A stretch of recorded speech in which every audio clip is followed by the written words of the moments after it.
Home prices in Texas got out of control during the pandemic. There was just so much demand for housing. Finding affordable housing is just getting worse in Texas. Some are calling it a crisis. Texas is still growing. That is what makes this story so dangerous. Because under the headline numbers, the housing market is flashing warning signs people usually miss until it is too late. Homes are sitting longer, sellers are cutting prices, inventory is piling up, and in some of the most important Texas markets, the population story is not what people think. In 2025, Texas added about 391,000 residents, bringing the state's total population to roughly 31.7 million. On paper, these massive numbers suggest an unstoppable housing market. But statewide growth is slowing down, and assuming that a rising population will automatically protect home values is a dangerous trap. Texas is growing, but not every Texas housing market is winning. The actual landscape is highly uneven. Between 2024 and 2025, 108 Texas counties lost population. This loss is hitting the state's most critical economic centers. Dallas County lost around 2,600 residents, marking the largest numeric population decline in the state. In Houston's Harris County, international arrivals kept the overall headcount positive, but domestic migration paints a very different picture. Harris County lost about 43,400 residents to net domestic migration as Americans packed up and moved out. This domestic flight reveals a structural geographic shift. Buyers are abandoning expensive, high-tax core counties. They are moving to outer suburbs and exurbs where land is cheaper and homes are more affordable. While master-planned communities in outlying rings expand, the traditional urban powerhouses are losing their base of domestic buyers. For sellers remaining in these core urban markets, this population drain represents a direct, immediate threat to their pricing power. By March 2026, the supply of homes on the market surged. Active listings across Texas climbed to approximately 139,300 homes, representing a 7.2% increase compared to the previous year. This sudden influx of properties has fundamentally shifted the balance of power. For more than a decade, sellers dictated terms, sparked bidding wars, and ignored basic repair requests. Now, that leverage is evaporating. The state's housing inventory has reached 5 months of supply.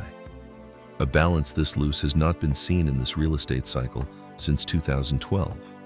This 5-month mark represents a clear tipping point. The market is moving away from a seller's monopoly and toward an even playing field. Buyers who once had to make blind offers in hours now have weeks to compare options. They are touring multiple properties, demanding major concessions, and walking away from stubborn sellers. For homeowners who listed their properties with inflated boom-era expectations, the market is delivering a harsh reality check. Overpriced homes are sitting stagnant on listing services week after week, acting as warning signs for neighboring properties.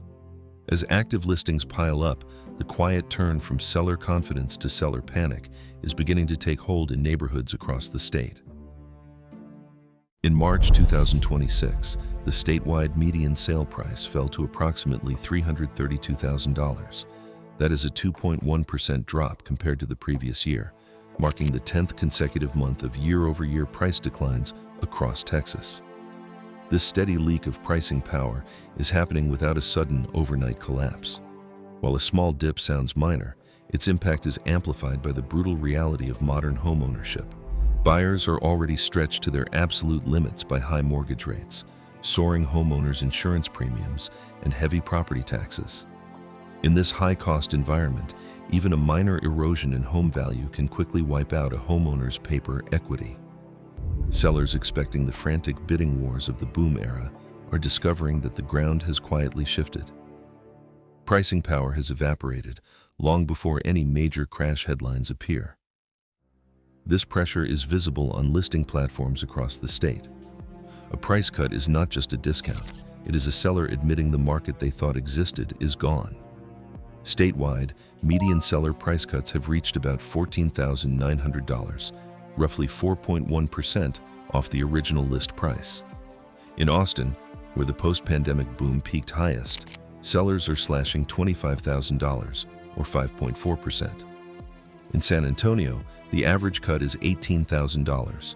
Houston sellers are shaving off $15,500, while Dallas-Fort Worth homeowners are knocking $15,000 off their asking prices. Each metro represents another piece of the same cracking pattern. Homes sit, expectations fall, and the psychological floor is giving way. This is the moment seller confidence across Texas visibly breaks. Austin, the poster child of the pandemic housing boom, is cooling. Driven by tech migration, remote work wealth, and frantic bidding wars, this market once seemed untouchable.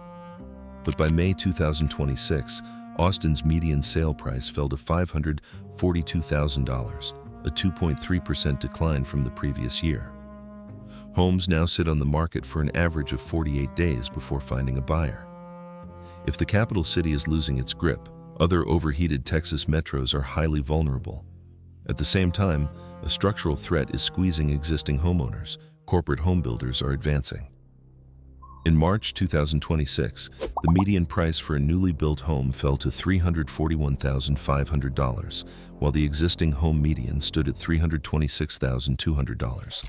That is a price gap of just $15,500.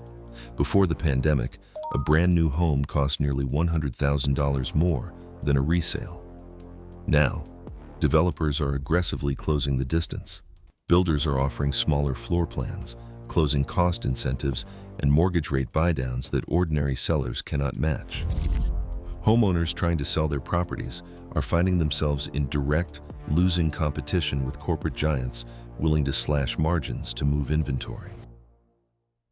Texas has no state income tax, a famous selling point that lures thousands of out-of-state buyers every year. But the tax collector always gets paid. Instead of income, Texas targets real estate, levying an average effective property tax rate of 1.4% on owner-occupied homes. On a standard $335,000 home, that basic rate demands an extra $4,690 every single year. That cash drain must be paid before local school districts, county assessments, home insurance, and HOA dues are even calculated. This heavy carrying cost is why falling listing prices do not automatically restore affordability. A seller can slash their price, but high interest rates and heavy tax bills still freeze out buyers. In the real world, families do not buy listing prices. They buy monthly payments, and those payments remain stubbornly out of reach.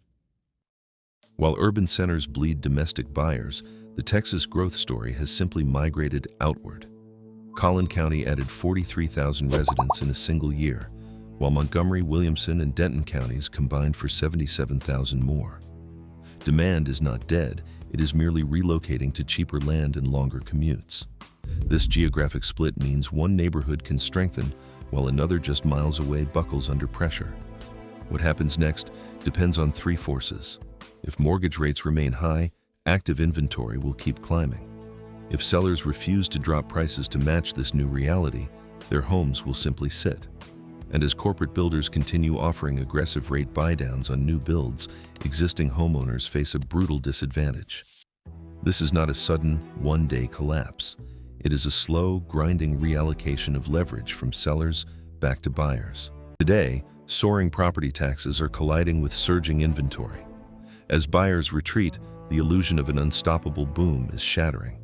Texas is growing, but not every Texas housing market is winning. Subscribe for more hard-hitting investigations.